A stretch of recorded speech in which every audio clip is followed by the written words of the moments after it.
The Guardians may no longer be in the playoffs or in the World Series this year, but that's not going to stop us from talking about some of the best home runs in franchise history in the postseason. It's a Top 10 Tuesday edition of Locked On Guardians. We're talking about the top 10 postseason home runs in franchise history.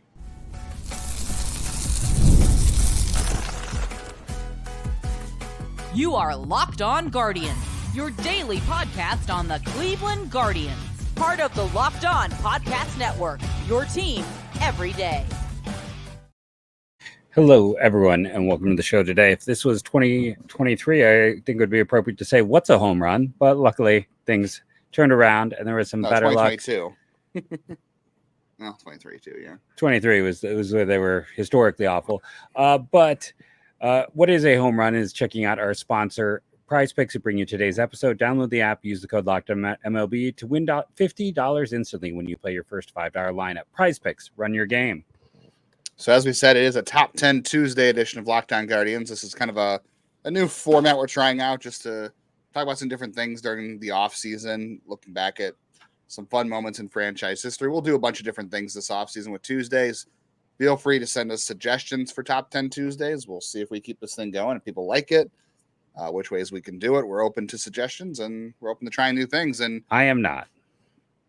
Yes, Jeff is a curmudgeon. He's a cantankerous old man and doesn't want to change. Actually, no, this was Jeff's idea. Let's be honest. Jeff's talked about wanting to do some top 10s this offseason, and he also said it during one of our live recordings after, what was it, the Game 4 win in Detroit? Yep. No, this was after the win against the Yankees. Yeah. So you wanted to talk about, you were talking about some of the best home runs in postseason history. And you thought, well, one of these might be one of the best ones. But turns out we learned a lot by doing this. Yes. I'm Justin Latta. That's Jeff Ellis. I've been covering the Guardians minor league system since 2007 for places like Guardians Baseball Insider, the News Herald, the Morning Journal. I've never seen a home run in person on my list. None of these home runs have I ever in my top 10 have I seen in person. But I've seen a lot of my top 10. Some of them do predate me, I will say. But we learned a lot from doing this experiment. I've seen all of the ones in my top 10 in all of them. I promise you that. You're really old. Wow, Jeff's really old. Okay. All right, so top 10 home runs in Cleveland postseason history.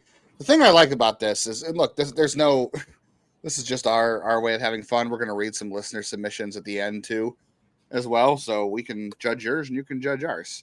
I'm curious to see how we both approach this methodology-wise, because there's no right way to do this, right? A lot of this could be based on emotion, historical context. You could do it by win probability added. You can do it by the significance. There's a lot of ways to go about it. So I'll just say, like, for me, when I was starting to put my list together, I went down and went through my head. Just off my head. Before I looked anything up, I went through my head, and I wrote down what I could remember being the most significant postseason home runs in my mind. And I got the 10 pretty easily of ones that I thought were, like, important. And then I started to do some research into ones I probably didn't think about, ones I obviously wasn't alive for.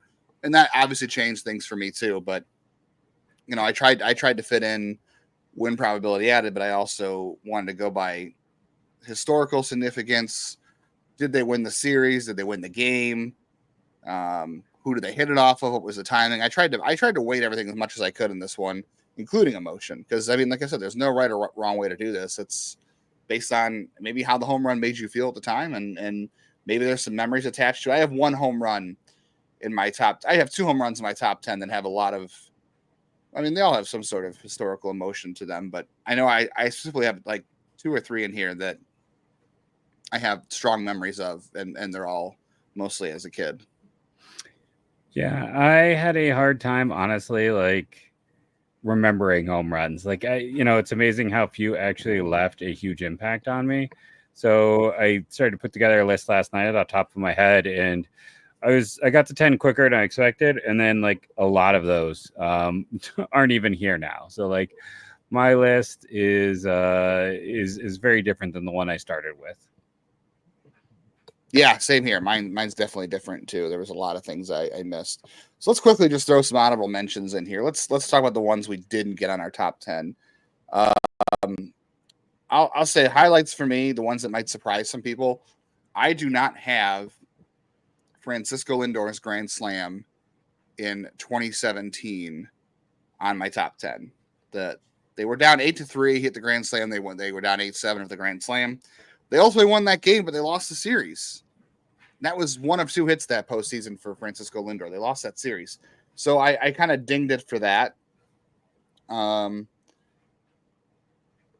to think what else I don't have in here. I don't have any home runs. I'm sorry. I don't have any homers from the Yankees series in here. The John Kenzie Noel home run, the David Fry home run are both not in my top 10. Yeah, I don't honestly have them either.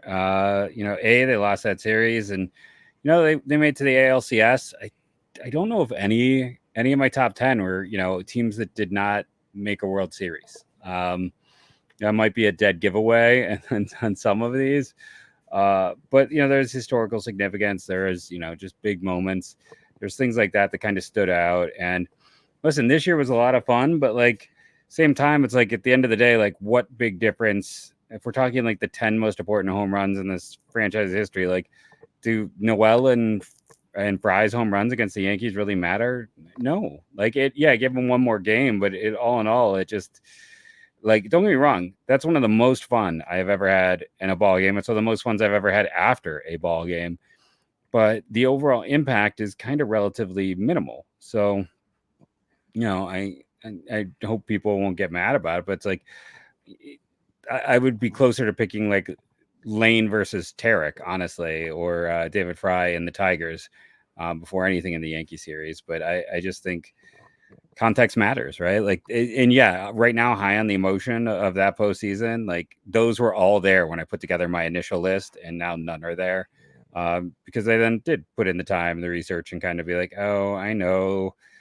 As much as those were so much fun and have so much recency bias, they can't be the historically great ones. I will say, I wanted to find a way to shoehorn a Jim Thome home run into my top 10. I have one high, so that's what's interesting. Okay. Yeah. I actually don't have a Thome, and Thome is my all-time favorite Cleveland baseball player. So the fact that he's not in my top 10, I think I have him third. Really? Okay. What is that home run then? You might as well just go ahead and say it. I have that to go in order here. Yeah, third I have his Game 6 home run that essentially won Game 6, of the in 95 against Seattle. That is a home run that gave them that game. And I'm trying to think if that series ended up going 6 or 7. I'm just currently having a brain fart off the top of my head. But so he didn't. I think you have the game wrong because he didn't play in Game 6.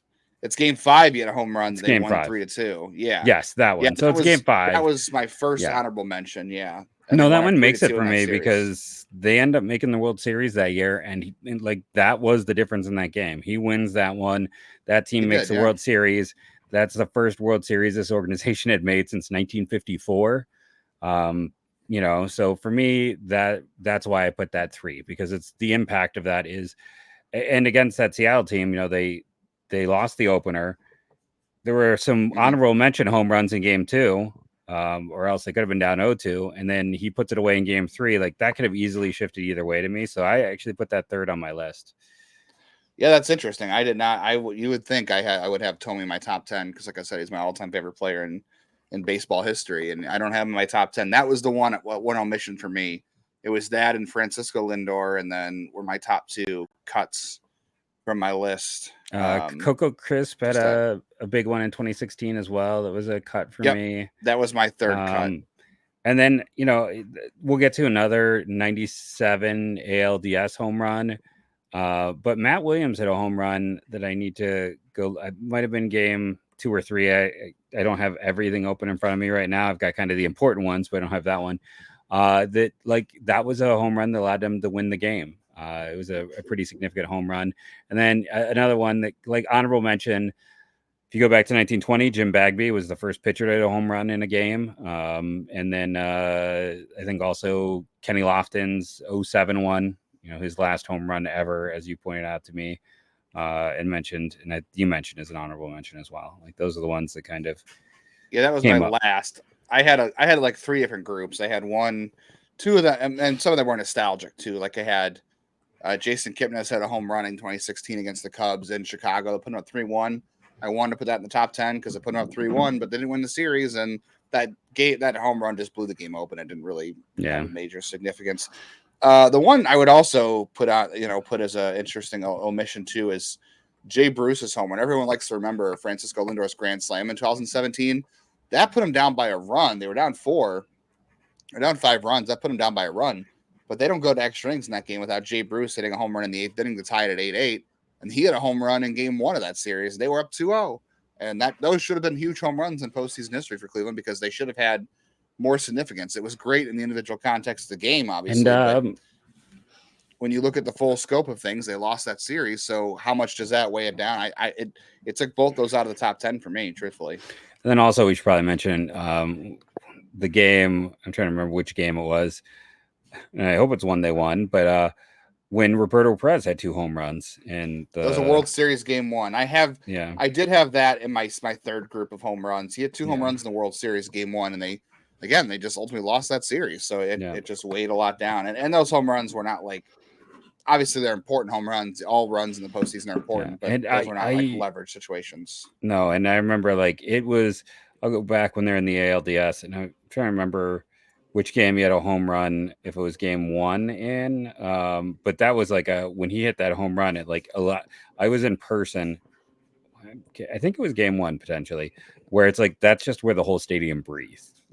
Let out a breath. Yeah, it was his 8th inning home run. Yeah, he had a home run in the 3rd and 8th inning or something, and the third one really was a no doubter, and that was okay, they're going to win this. Well, no, game. This was in the ALDS. He had one as well. That was the first home run. Yeah. I had I kind of cheated on this one. This was not in my rankings, but I put it in my second group of omissions. And instead of just a single Roberto Perez home run, what I did is I combined that one because it was his home run that started the scoring for them. They were down by 2. They were down 2-0, and then Perez had a home run. They were down 2-1, and then Carlos Santana made it out. But then Jason Kipnis came up into a solo home run, and then Francisco Lindor followed the solo home run, and that made it 3-2 within the span of 4 batters. And that came off of, by the way, Rick Porcello in game 1, who ended up going on to win the Cy Young that year. And if you remember, Carl Willis also accused the Indians at that time of stealing signs. He accused them of stealing signs after that, which I thought was hilarious. And then Mike Napoli was this close to hitting a home run over to the queue. It was foul, but everyone thought if he had a home run, that place was going to explode. Yeah. That was the game I was actually at. That in game 2. I was at that one, yeah. Yeah, I was at that one as well. It was good. Yeah. All right. So Jeff revealed his number 3. I don't know if I've revealed any of mine. We'll talk about which ones we do agree on, which ones we disagree on, and then we'll read some fan submissions on a Top 10 Tuesday edition of Locked On Guardians. Top 10 postseason home runs in Cleveland baseball history.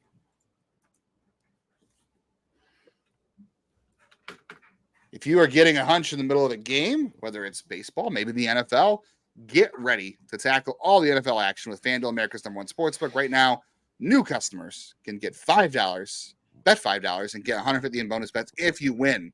The FanDuel Sportsbook app gives you everything you need to place live bets on the NFL all in one place. When you get a hunch in the middle of the game, check out the latest stats, view live play-by-play, and so much more on the same page where you place your bets. The Yankees, as I'm recording this, are down 4-0 in game 3. They're about to be down 3-0 in the series. They don't come back. Maybe you have a bet in the middle of the game on Tuesday night, and you want to bet about who's going to win the World Series MVP. You just kind of see things coming. Maybe it'll be a sweep. Visit FanDuel.com to join today. You'll get started with $150 in bonus bets if you win your first $5 bet. Just put $5 down, anything you think is easy. Win that for your first time and get $150 in bonus bets to play with. That's FanDuel.com. Never waste a hunch and make every moment more with FanDuel, an official sportsbook partner of the NFL.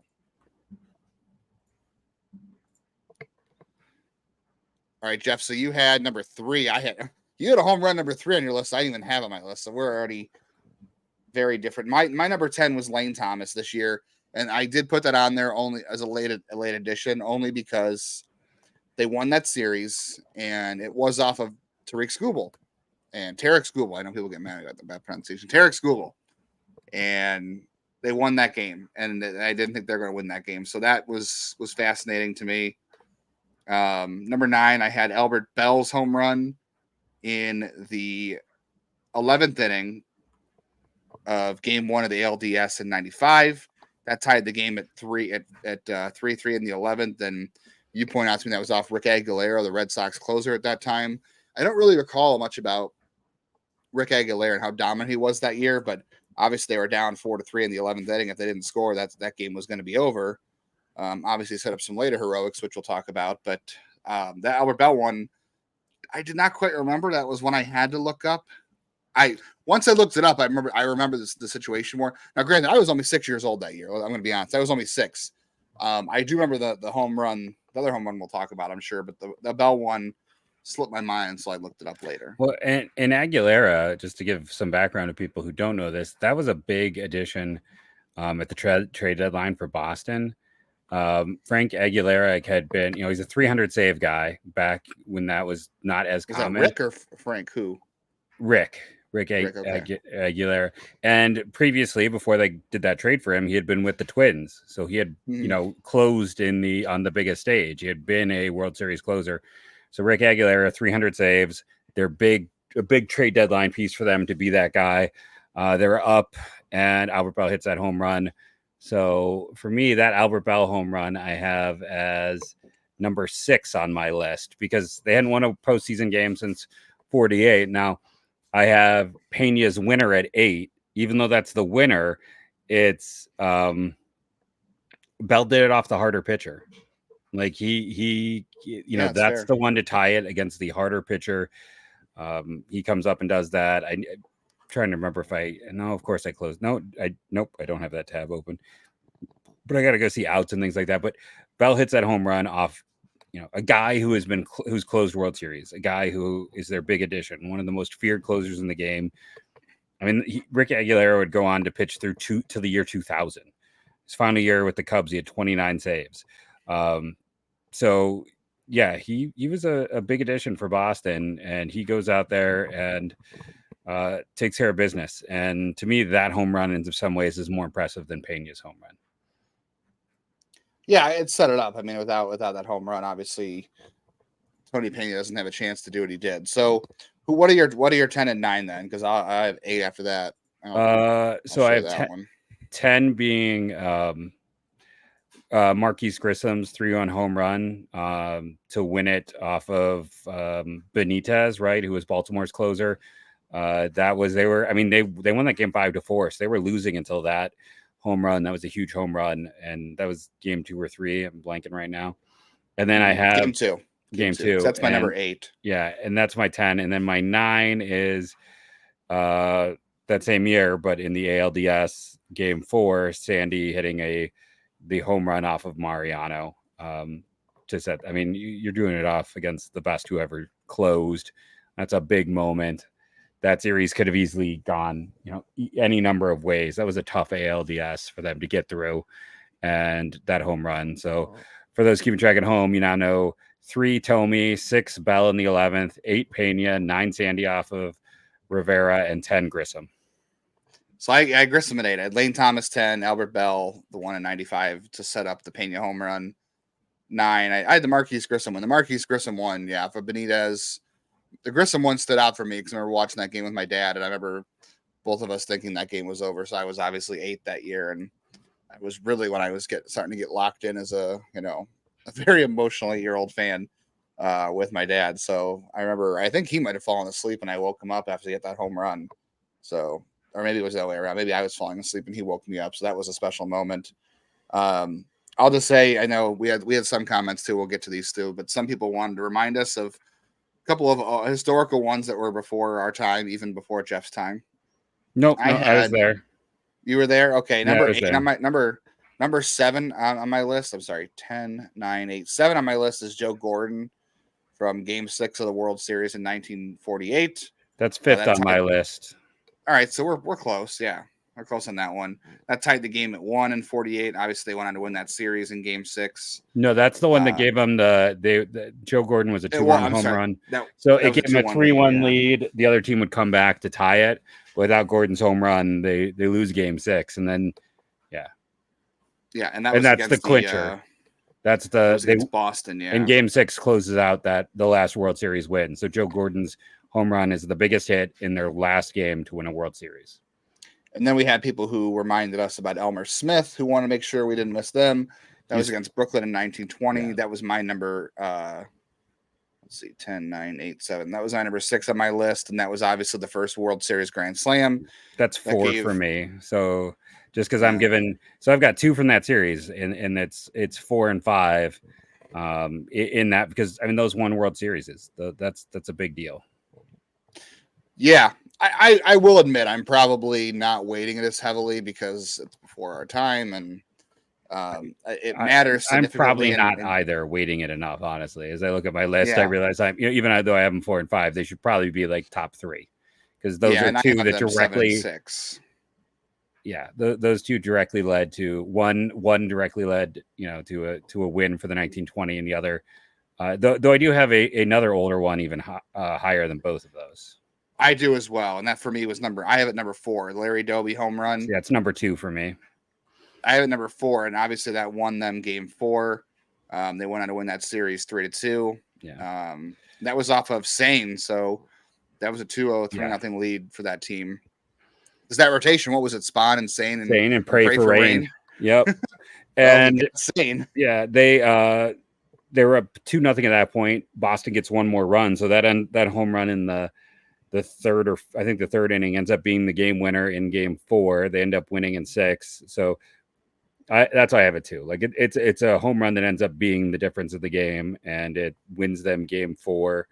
And it just sets them up. 3 for me. Yeah, it was close. Yeah, 2 and 3. Yeah, and honestly, you're right. Like Smith, Gordon, Doby, those are all home runs in World Series games that won them a World Series in those 2 years. So shit, the only 2 World Series in franchise history. Yeah. So, and that's why I'm giving them a lot more weight. Now that means that's 7 of my 10 revealed. I'll say I've only got, or is that?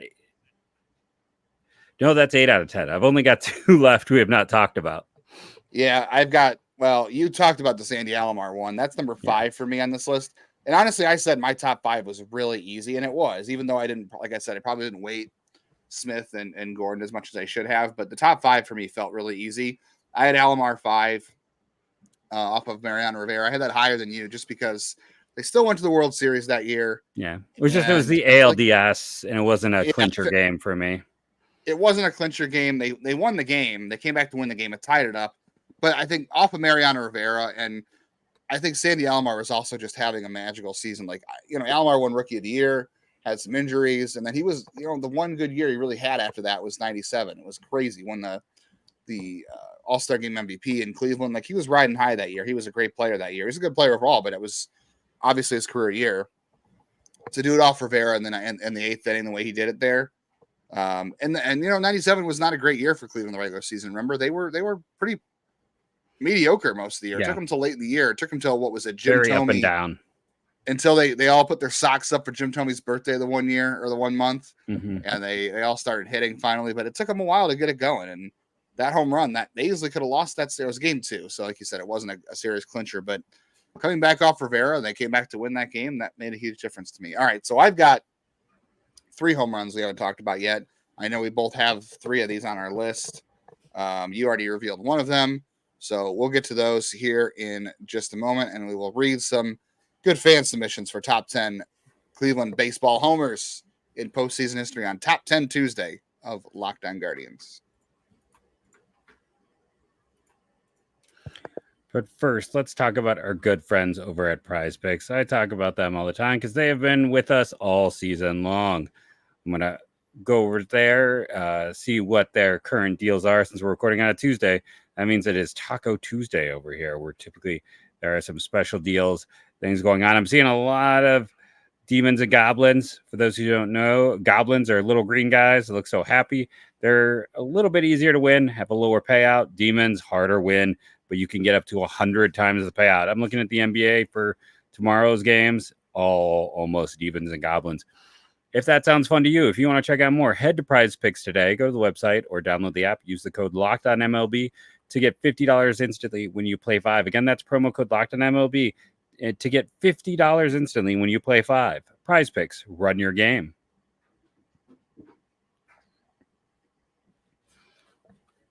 Check out Game 4 of the World Series on your SiriusXM app. Just search Yankees or Dodgers or World Series. And you can also check out all the coverage over at Locked On MLB with our pal Sully, who is going to obviously breaking down the whole series. I'm sure he'll be soon breaking down managerial moves, coaching moves, which we're going to have to talk about here eventually because Who is Guardians. Who's going to make the joke in the comments about their favorite Cleveland homers being us?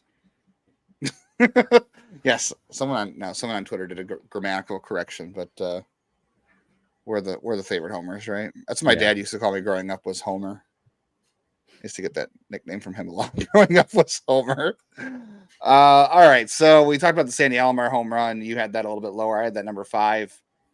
I think you already mentioned the Tony Fernandez one. Did you not? No, I did not. That's one of my 2 I've yet to mention. Okay, so that's number 4 for me. That's number Fernandez one. 7 for me. Wow. Okay, we're a little bit different. I have Fernandez a little bit higher because that sent them into the World Series thing. I didn't know they didn't go on to win the World Series, but it sent them to the World Series, and I forget the score of that game. I have to look it up. I think it was 1-0. That was the only run of the game. I thought that was the only run of the game, and I think that's a fun story because remember that's a game that Tony Fernandez was not supposed to play in. Remember it was supposed to be Bip Roberts, but Bip Roberts took like a foul ball off of something in batting practice, and he was removed from the lineup. And Tony Fernandez was in late. He wasn't supposed to start that game, so it was in the 11th inning. I don't know. It was just the story of that all was really interesting. So, and Tony Fernandez obviously had been a past World Series hero, ended up being a really important pickup for Cleveland. And I believe that's the 4th. I didn't do this by win probability added, but I noted what they were. That had the 1, 2, 3, 4th highest win probability added on my rankings list. I'm sorry, 3rd. Yeah, 4th. Marquise Grissom of my top 10. Marquise Grissom had the highest win probability added out of all the home runs in my top 10. Yeah, I guess so ahead of him. It's like Gordon's helped win a World Series. Doby helped win a World Series. Elmer Smith helped win a World Series. So that's 3 of the 6 ahead of him. Bell's, I just gave the value to because that was their first postseason win since 1948. So I gave that. And then Tomey's because that helped them make their first World Series since 54. So Fernandez was the next one up because while that was huge and it's a series winner, the other one just had a little bit more historical momentum behind them for me. So that's why it ended up at 7. Yeah, that's fair. So the Tony Pena one, I'll just say right now for me, Tony Pena is number 1 for me. And the reason I put that number 1 is because that one, I know the Albert Bell one set it up in the 11th inning to get there, but the reason I put Pena number 1 is because that won their first postseason game since 1948, and it's Tony Pena. Like Tony Pena was not in there for his offense. He was only Dennis Martinez's personal catcher that year for the most part. He was there for defense and leadership. He was kind of the Austin Hedges of that group. Remember, so for the fact that was their first postseason win, it's a walk-off home run. It was the first win since 48, and it's Tony Pena of all people. Like not one. Now Albert Bell hitting a home run to win the game in '95. Everybody expects that. Who expected Tony Pena to be a playoff hero that year offensively? So that's why I had that number 1, and because again it won their first playoff game since 48. That's why it was number 1 for me. Okay, and then this is where after all this other stuff about the importance of everything, I look like a gold darn hypocrite because number 1 I have Raja, just because that was it's kind of what you're talking about. It's like the complete unexpected, the last guy in the team, and it's as close as they have gotten to a World Series victory. Since 1948, because 54 they might have set 97 they went to the bottom of the 9th with the lead. Fair. But that home run was just, it was everything in the moment. And right now, by the way, like, who is? I'm sure whoever's listening to this is like, I can't take this anymore. It's too painful. My wife made me watch. We were watching on Sunday. We watched the documentary of the 4-0 comeback from the Red Sox in 2004, and she was really into that. And she said that there was a documentary of Game 7s on Amazon Prime she wanted to watch, and of course she picked the one that was the Cubs Game 7 beating the Indians in 2016. I'm like, you really want to put us through this misery again? So I'm sure a lot of people out there are thinking. I think this is the one I can't divorce completely from sentimentality. It's just like that was just like I don't know if I've ever screamed as much as I have as in that moment. So the sentimentality wins out in the end. For everything else, it just, and like I said, I have Pena 8th, just because it was an ALDS, not an ALCS. Everything is logical except for number 1. I have a very strong logic throughout all of this, and then then we get to number 1. It's just like I said, I can't completely divorce the Rajai home run, because like I said, for me that's like the home run. Like when I was just trying to do this off the top of my head, and I was like, I don't know if I can remember 10 postseason home runs, and you're like, sure you can. I didn't. Tony Fernandez and Tony Pena did not come to mind. I had forgotten that those had happened. Like you talk about people yelling and getting mad. It's like, those are so long ago. I didn't remember those. I didn't remember Bells. I certainly didn't know Elmer Smith until I started doing research today. But Raja's, that one lives in my soul, more than anything else. Like I'd forgotten every other home run from that postseason except for that one. Yeah, I mean the Fernandez one, the Grissom one, the Alomar one are burned in my brain just because I was a kid and those were such strong memories watching games with my dad. And the Pena one for sure. Just I know that was their first postseason win in a long time, so that's why it stood out to me so much. The Grissom one I remember from watching my dad, and then the Davis one. I mean, when I went to write my first 10 down, I was like, obviously you had the ones from this year that were right with us because they just happened.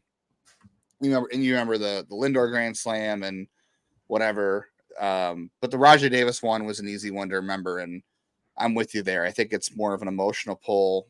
It doesn't have any logic to it because they didn't win the game. They lost the series.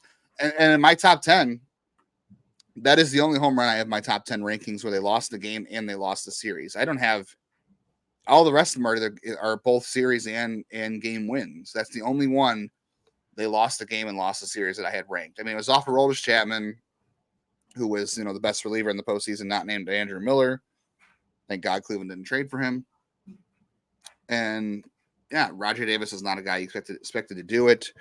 They were down 2, and all hope had kind of seen lost at that point. And yeah, that's just one that will always stick with you. And I remember the reaction from downtown. I remember our buddy Andre Knott tweeting the celebration from the dugout from his phone and the eruption there. I can remember Tom Hamilton's call. I remember Joe Buck's call. Like all those calls were great. Tom Hamilton's was great. He said you should see the celebration outside the dugout, and all Joe Buck said was "Oh my!" And for all the hate Joe Buck gets, that was a great call to me. And yeah, I just remember the reaction and everything. And I thought that was going to be it. I thought they were going to find a way to win, and here we are. 8 years later, and they still haven't done it. All right, let's read some fan submissions real quick and get out of here on this Top 10 Tuesday. Our buddy Zeev, he said number 1 for him was 97 Fernandez against Baltimore. He had 95 Tomey against the Mariners. We both had that. 3rd, Davis with the Cubs. He had Thomas against the Tigers this year. I'm not sure which one. I'm assuming the Grand Slam off Skubal, because that was obviously the first one was big because it put him up 5-0 the first inning, but it wasn't off, Tarek Skubal, the Cy Young winner, and then Noel and Fry against the Yankees. So a lot of recent ones for Zeev. Our buddy Scott Hauser, who's an everydayer, he wanted to put Elmer and Jim Bagby as the biggest ones there in the top 10. He had Davis off of Chapman, Alomar versus Rivera.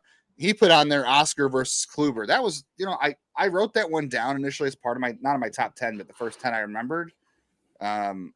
Off Corey Kluber. Corey Kluber was not Corey Kluber in 2022. Let's be honest. Yeah, I meant to mention that as an honorable mention.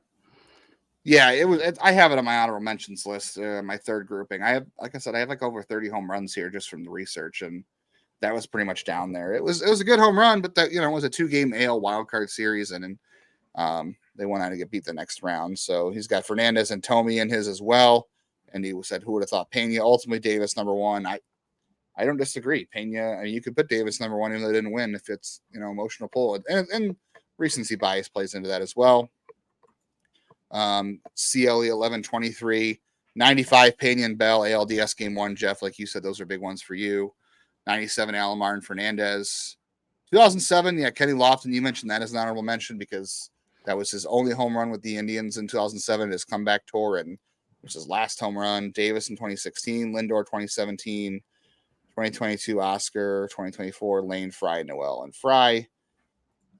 let's see, we got M. Cerrone, he's got Davis, Noel, Lofton, Lane, Lindor, Alomar, Tommy twice. The Tommy and you and I didn't include any 99s because they got knocked out early. Like it just didn't really throw it in there. Let's see. Grace Latta, that last name seems familiar. She had I don't know who that is. I think that's a spam.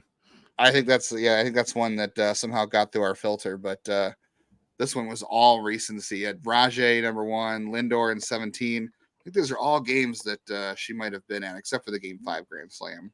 Noel this year, Fry this year, twice, yeah. And then one of our, I think he's an everyday or semi-everyday, or at the very least, Coach Ken Krasalovic said, make sure we don't leave out Elmer Smith and Jim Bagby's in Game 5 and 20, which we made sure we got in there. And Mike Pilch said the same thing. Elmer and Bagby Jr. should both be on there. So hope you guys enjoyed the look back at some of the top 10, some of the top home runs. We got to more than just 10. We talked about a lot of home runs, and look, the Guardians haven't won a World Series since 48. That's true, but I think through this experiment, Jeff, we can say they've had a lot of exciting home runs, had a lot of exciting postseason games. Just going back the last 30, 40 years, and hopefully there'll be more exciting ones to come, and we can add to this list next year.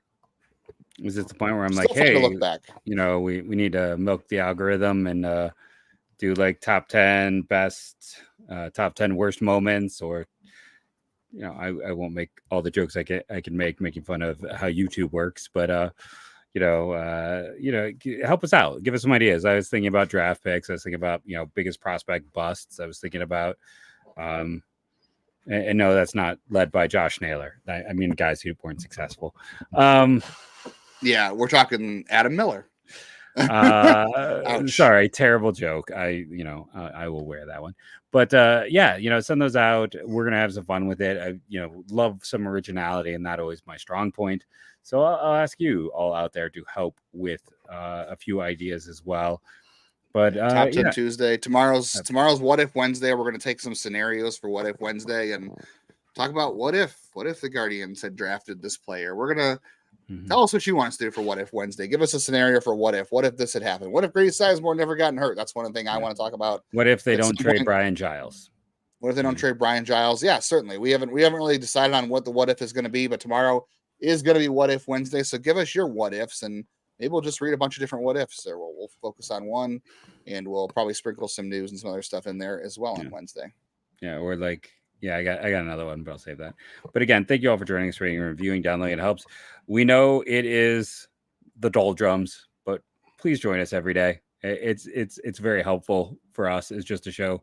So make sure you are checking us out through the week. We appreciate everyone who is sticking with us through the doldrums, and hope you are enjoying what we think is pretty strong content. Thank you all. And again, go Guardians, go.